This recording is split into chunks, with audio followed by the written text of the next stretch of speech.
Hello.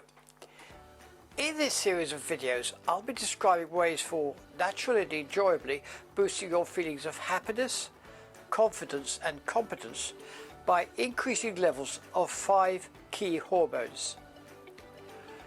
These are anandamide, which generates feelings of happiness, dopamine, which creates feelings of excitement, oxytocin for feelings of togetherness, serotonin, which is linked with competence, and endorphin, which controls pain and creates feelings of calmness.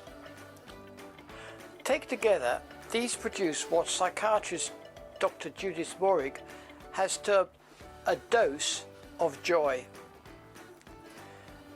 In my first video, I talked about anandamide, whose name comes from the Sanskrit word ananda, meaning joy or bliss. Anandamide produces joyful feelings by stimulating the brain's cannabis receptors. Essentially, it gives you a legal high. The next hormone I discussed was dopamine. This is also known as the reward hormone due to the feelings of excitement it produces. We use its presence or absence to label some experiences as good and worthwhile repeating, and others as bad and to be avoided in the future. In my second video, I discussed oxytocin, also known as the love hormone, because levels increase when we fall in love and feel emotionally close to someone. In this video, I'll be talking about the S in our list, serotonin. Now, serotonin, or 5-hydroxytryptamine, is a monoamine neurotransmitter with a wide range of functions. These include our moods, our ability to learn, our memory, our appetite, and our sex drive. Happiness is positively correlated with high levels of serotonin, while low levels are associated with feelings of depression. Indeed, many antidepressants work by boosting serotonin production. So, how can we boost our serotonin levels without resorting to drugs? My first suggestion is to spend as much time as possible under natural light in the open air. Studies have shown a positive correlation between serotonin synthesis and a number of hours of daylight. Even on a cloudy winter's day, exposing yourself to natural rather than artificial light will boost your serotonin levels.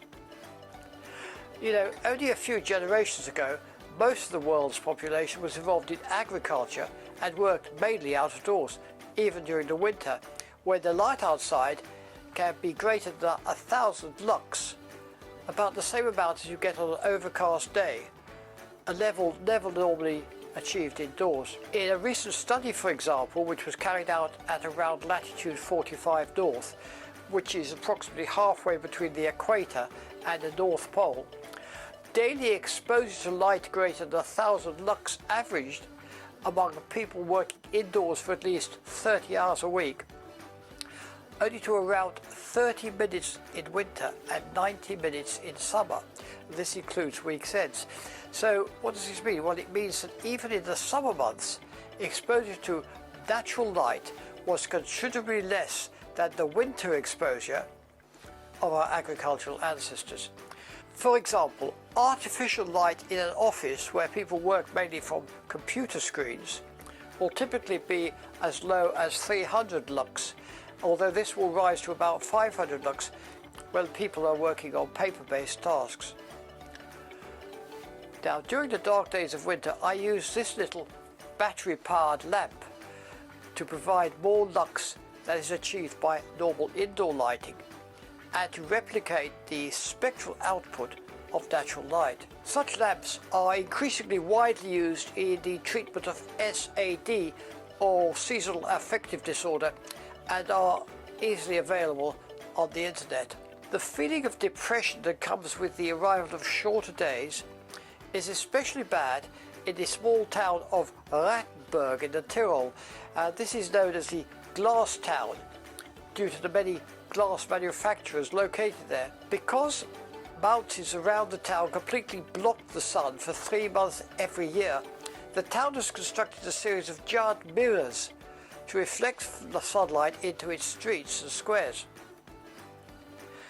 Now, my second suggestion for raising your serotonin levels is through exercise. Any exercise you can take by natural light, such as running, walking, open water swimming, skipping or playing a sport, can be hugely beneficial for both your mental and your physical health. One form of exercise which has caught researchers' attention is trampolining, something used for decades as therapy for children.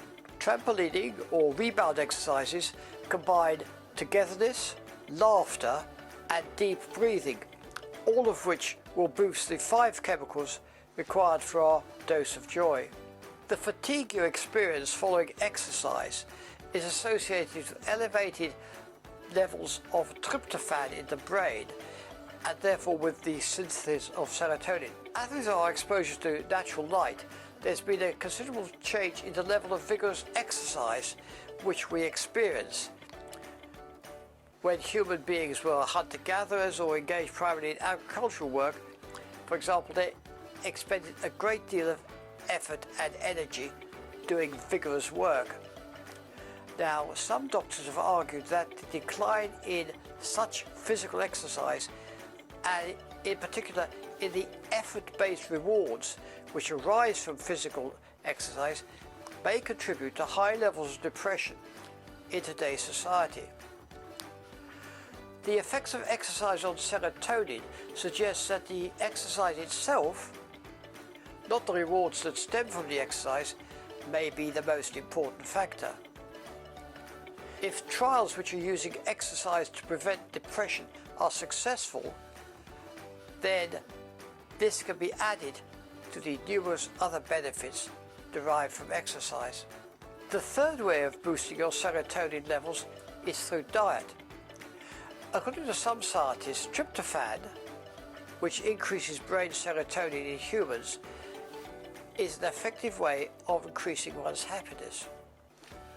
Now, the idea common in popular culture that protein-rich foods, such as turkey, will raise brain tryptophan and serotonin levels is unfortunately false. Another popular myth, widespread on the internet, is that bananas improve mood because of their high serotonin content. Now, while it is true that bananas contain serotonin, this doesn't cross what is called the blood-brain barrier, which is there to protect the brain from anything harmful circulating in your blood. How can you ensure your brain has the raw materials for manufacturing serotonin, a substance which, by the way, has to be produced by the body? I wouldn't advise you, unless prescribed by your doctor, to take tryptophan supplements. While these are freely available in the UK, although they've long been banned in the US due to their links with a rare and potentially fatal blood disease, they are really not worth your while spending money on.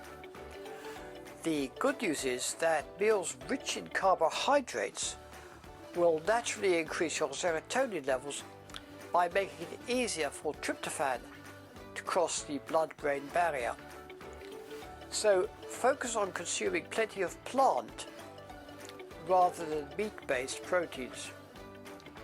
You might, for example, include in your diet chia seeds, in which 2 tablespoons contain 3.5 grams of protein, as well as calcium, iron and zinc. Or you might try tofu, where 4 ounces contain 15 grams of protein. Whole grain bread, as well as providing you with 6 grams of protein per slice, will also ensure your digestive system remains healthy by giving it plenty of fiber. In addition to plant-based proteins, be sure to eat generous amounts of complex carbohydrates, such as vegetables, fruits, whole grains, and legumes. My final suggestion is to identify something you really enjoy doing, something you're good at or feel valued by others for doing it. Being successful at something will make you happier and boost your status and your confidence.